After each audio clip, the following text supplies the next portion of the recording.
Sir सामने देखिए। चलो भाई करो शुरू। जी सर, प्रेस वार्ता का क्या विषय था?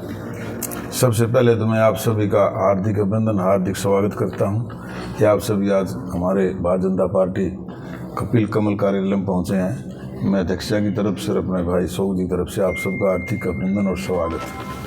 आज जैसा आप सभी पता है कि हमारा दोनों बजट पे चर्चा ये हमारा विषय है, और आप सभी ने पता भी है हमारे प्रदेश के बहुत ही लोकप्रिय और बहुत ही ऊर्जावान युवा मुख्यमंत्री भाई नायब जी सैनी ने जो बजट पेश किया अपना पहला, उन्होंने सभी वर्गों का विशेष ध्यान रखा है। किसान वर्ग का, गरीब वर्ग का, मजदूर वर्ग का और व्यापारी वर्ग का और शिक्षा संस्थाओं, जो भी प्रत्येक ऐसा कोई वर्ग नहीं है जिसको इस बजट में छुआ ना गया हो।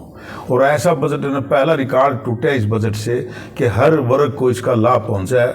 और ये आपके सामने भी है, कॉपी सब ने आपने पढ़ा भी है, सुना भी है, और विधानसभा में बड़ी खुल के चर्चा हुई है और सभी ने जोरदार इसका, आम जनमानस ने, सब ने इसका जोरदार स्वागत किया है। इसके लिए मैं जो है ना माननीय नायब सैनी जी का और हमारे पूरे कैबिनेट सत्र का और हमारे जो भारतीय जनता पार्टी के शीर्ष नेतृत्व का आभार व्यक्त करता हूं कि गरीब आम जनमानस के जनित में जो इन्होंने बजट पेश किया है, उससे हमारे हरियाणा के अंदर सभी अतो उत्साहित हैं, बड़ी सभी खुश हैं। और विशेषकर किसान, जिसका पिछली सरकार किसानों का ढिढोरा पीटते थे, लेकिन उन्होंने किया कभी किसान लिए कुछ नहीं है।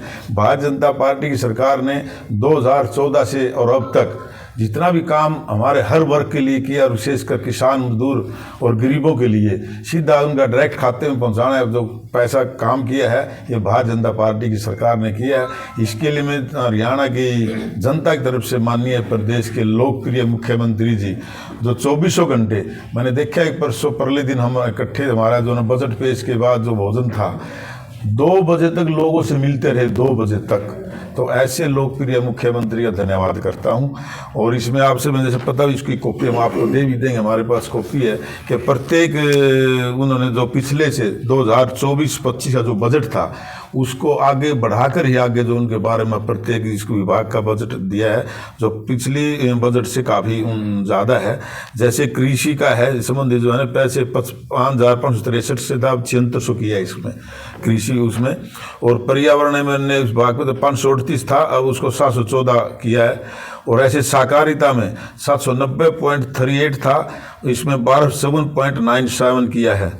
और हमारा खेल कार्य इसमें शिक्षा में पिछले जो हमारा था 20,408 था .83, अब किया 22,312। और युवा हमारे अधिकारिता उद्यमिता विभाग का 1,008.44 था, अब इस बार 1,372.10। स्वास्थ्य, चिकित्सा, शिक्षा, परिवहन, कल्याण, आयुष और ESA खाद्य औषधि पे पिछले 24-25 9,835 था, इस बार 10,539 हुआ है। इसी प्रकार गृह नागरिक सुरक्षा खेल जेल का 7,383 था, जो इस बार 8,315 किया है। और इसी प्रकार ऊर्जा का 6,379 था, 8,237 किया है।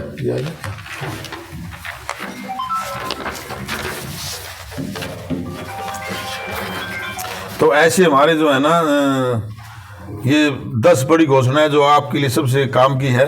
कर्मचारियों की UPS, कर्मचारियों को केंद्र को यूनिफाइड पेंशन स्कीम का लाभ देंगे, कम से कम 10,000 रुपये प्रति माह पे आउट, 30% फैमिली पे आउट लाभ मिलेगा, 2 लाख कर्मचारियों को इसका लाभ मिलेगा।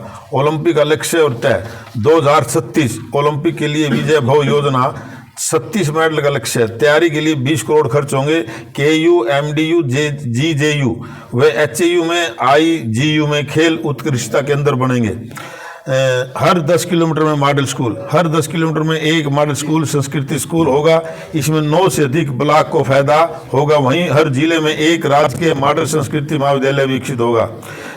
ऐतिहासिक दौर मेमोरियल के लिए ट्रस्ट, सरस्वती नदी, राखीगढ़ी सभ्यता को ऐतिहासिक धरोहर को पुनर्जीवित करने के लिए हरियाणा सप्त सिंधु सरस्वती साहित्य कला एवं संस्कृति नाम से सार्वजनिक ट्रस्ट बनेगा। इसके लिए 25 करोड़ दिए हैं। कुरुक्षेत्र के पीपल में गुरु रविदास स्मारक के लिए ट्रस्ट बनेगा, इसके लिए 5 करोड़। दिव्यांगों को मुफ्त यात्रा, सभी दिव्यांगों को बस की फ्री यात्रा। Hemophilia, thalassemia, sickle cell anemia पीड़ित के लिए उम्र सीमा की बाध्यता खत्म। अब पेंशन के पात्र होंगे। 50 करोड़ का दिव्यांग कोष बना। छात्राओं की फीस माफ। कल्पना चावला छात्रवृत्ति योजना, विज्ञान एवं इंजीनियर की छात्राओं को 1 लाख छात्रवृत्ति। सरकारी कॉलेजों में बीएससी की छात्राओं की फीस माफ, शर्त आय 3 लाख से कम हो।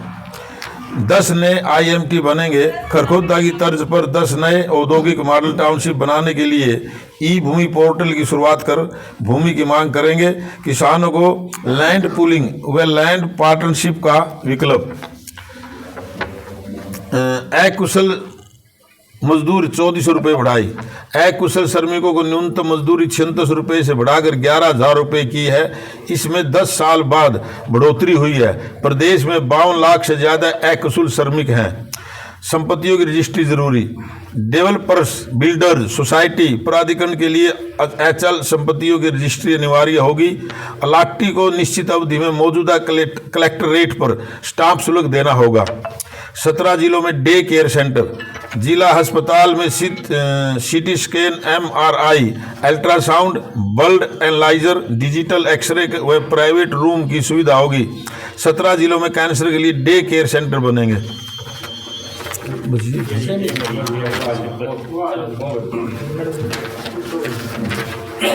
और कांग्रेस के विधायक ने युवाओं के विरोध में जो है बजट को बताया है, युवा विरोधी बजट बताया है। युवाओं के लिए क्या है, बता देता। देखिए, आपने इसमें देखा युवाओं के लिए जो हमारी सरकार संकल्पबद्ध भी है, जिन्होंने वादा भी किया था कि 22,000 नौकरियां देंगे। और ये खेलों के लिए भी अब युवाओं का ही खेल का जो प्रावधान है, युवाओं का जितना ध्यान हमारी भारतीय जनता पार्टी की सरकार, नायब सरकार जी ने रखा है, पिछला आप 2014 से पहले का रिकॉर्ड उठा लो और 2014 के बाद का रिकॉर्ड उठाओ, आप उससे तुलना करें कि वो जो है ना, उनका बजट, उनका युवाओं के प्रति क्या उनकी नीयत थी, हमारी क्या नीयत है। और वो मैं बड़े गर्व के साथ कह सकता हूं कि भारतीय जनता पार्टी ने पहली बार अगर कोई गोल्ड मेडल लेके आता है, उनको टिकट देना, सरकार में हिस्सा बढ़ाने का उन्होंने काम किया। पिछली सरकारों का इतिहास उठाओ, वो किसी वर्ग को, किसी खिलाड़ी को सिर्फ एक वो पैसे तक सीमित रखते थे कि उनको पेशावर बना के रखते थे। आज सरकार में हिस्सा करना ये केवल मात्र भारतीय जनता पार्टी का ही संभव है, बाकी सरकारों में नहीं है। आदित्य सुरजेवाला ने कहा कि युवा जो है पलायन करने पर मजबूर है। देखिए, पलायन करने की शुरू क्रिया कब हुई, ये कुछ भाई कांग्रेस के लोगों ने देखना चाहिए कि इन्होंने उसके समय में, कांग्रेस के समय में युवाओं ने विश्वास उठ गया था पढ़ाई से, और युवाओं का विश्वास उठ गया था नौकरी से, युवाओं का विश्वास उठ गया था अपने नेतृत्व से। और उन्हें जच गई थी बात कि सिर्फ राजनीतिक आदमियों के और राजनीतिक को चहेते या उनके डियर एंड नियर कोई नौकरी मिलेगी। और आपने 2008 का कभी केस जो विधानसभा में उठाया, आपने देखा जो 2 कोरे कागज पेपर रख के आए, वो सिलेक्ट हो गए। और जिसने मेहनत करके पढ़ाई की थी, उसके इंटरव्यू में 7 नंबर लगे, तो ऑन रिकॉर्ड है। तो उन भाइयों ने पहले अपने अंदर झांकना चाहिए कि ये युवाओं के लिए किस सरकार ने क्या किया। ये कोई छुपाने की या कोई बताने की बात नहीं है। वो केवल मात्र ढिंढोरा पीटते हैं, झूठ बोलते हैं, झूठ की राजनीति करते हैं। और झूठ बोलकर हरियाणा के अंदर एक ऐसा विधानसभा माहौल क्रिएट किया पैसे के दम पर कि सब नीचे से लेकर ऊपर तक ये माहौल, कांग्रेस आई, बीजेपी गई, लेकिन हालात जनता के, जो जनता ने भारतीय जनता पार्टी की पॉलिसी पर मोहर लगाई है, भारतीय जनता पार्टी की नीयत भी ठीक है, नीति भी ठीक है। हमारे नेताओं पर मैं गर्व के साथ कह सकता हूं कि चाहे हमारा मंडल स्तर कार्यकर्ता हो, चाहे हमारा राष्ट्रीय स्तर कार्यकर्ता हो, आज तक किसी हमारे नेता पर किसी प्रकार का कोई आरोप नहीं है। इससे बड़ी खुशी की बात क्या होती थी, कांग्रेस के टाइम में तो भाई भतीजावाद, परिवारवाद, कैसीएस नॉमिनेट होते थे तो उनके परिवार के लोग नॉमिनेट होते थे, कोई अच्छी नौकरियां लगती थी तो उनके परिवार के लोग नौकरियां मिलती थी। और ये जो कहावत आपके सामने आई है, कोर्ट में केस गया है कि जिन्हें कोरे पेपर रखे वो सिलेक्ट हो गए, जिन्होंने पेपर दिया वो रह गए थे। अब युवाओं की बात करते हैं, प्लान की बात करते हैं, ये शुरुआत की किसने? भारतीय जनता पार्टी की सरकार आने पर तो लोगों ने विश्वास हो गया है। और उससे रोजगार ये नहीं, रोजगार हमारे जो इंटेलिजेंट बच्चे जिन्होंने अपने कोचिंग सेंटर खोले हैं उनको रोजगार मिला है।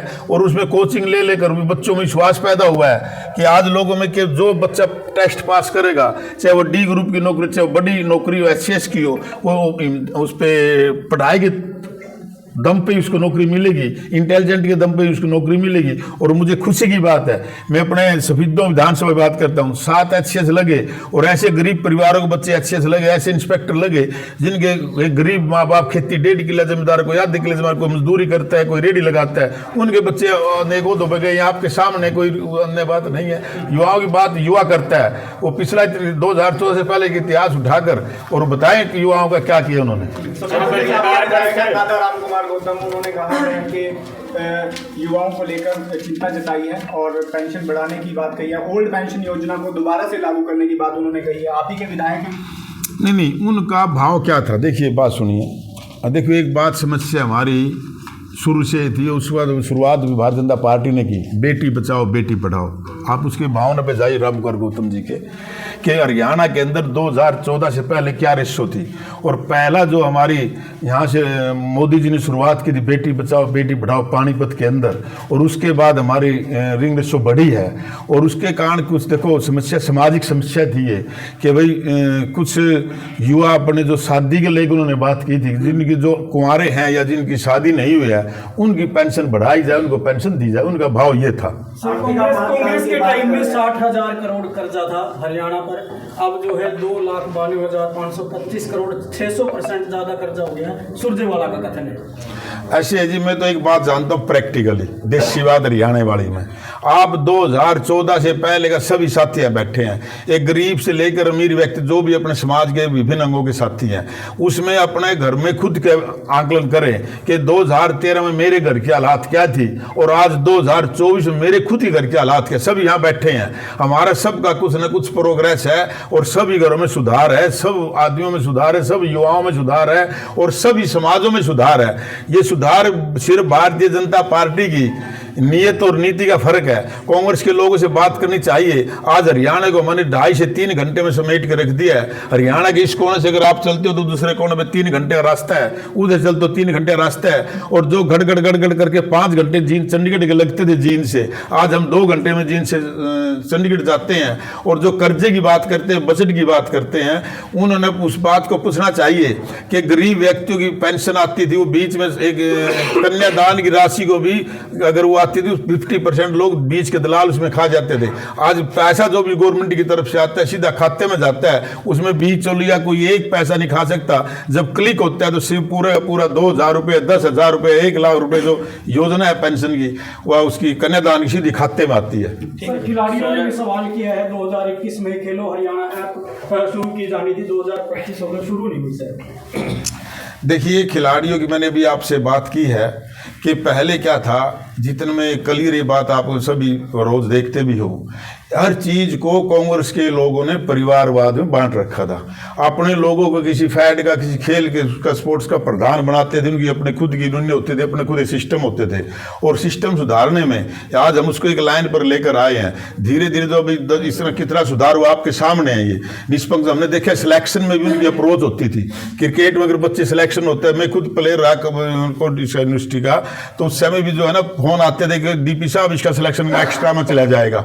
ये ऐसे हालात कांग्रेस में थे। आज पारदर्शिता और एक जो न्याय देना जो काम किया भारतीय जनता पार्टी ने किया, इसमें कोई दो राय नहीं।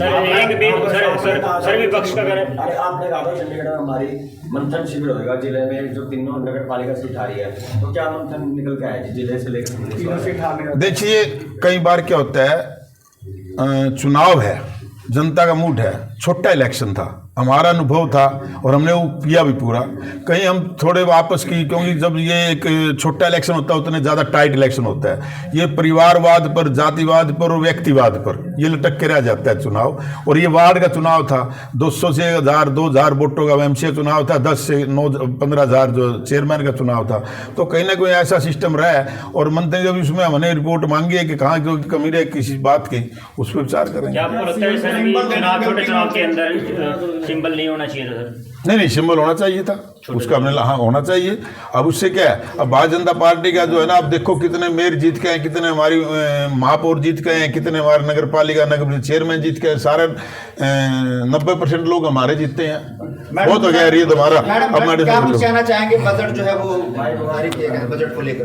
मुख्यमंत्री जी ने कल बजट की जो घोषणा की है उसमें महिलाओं के लिए, कर्मचारियों के लिए, बच्चों के लिए और हॉस्पिटल के सभी के लिए बहुत ही अच्छा बेनिफिट लेकर के आए हैं। और महिलाओं के लिए 50% और 5,000 करोड़ रुपए का बजट उन्होंने रखा है, तो ये बहुत अच्छी बात है ताकि महिलाएं आत्मनिर्भर बनेंगी। मैडम 2100 की सौगात भी जो है वो भी देने का निर्णय जो है वो लिया है? हाँ वो भी लिया है और वो भी मिलेगा, बहुत ही जल्दी मिलेगा। ठीक है, बहुत बहुत धन्यवाद, बहुत बहुत शुक्रिया।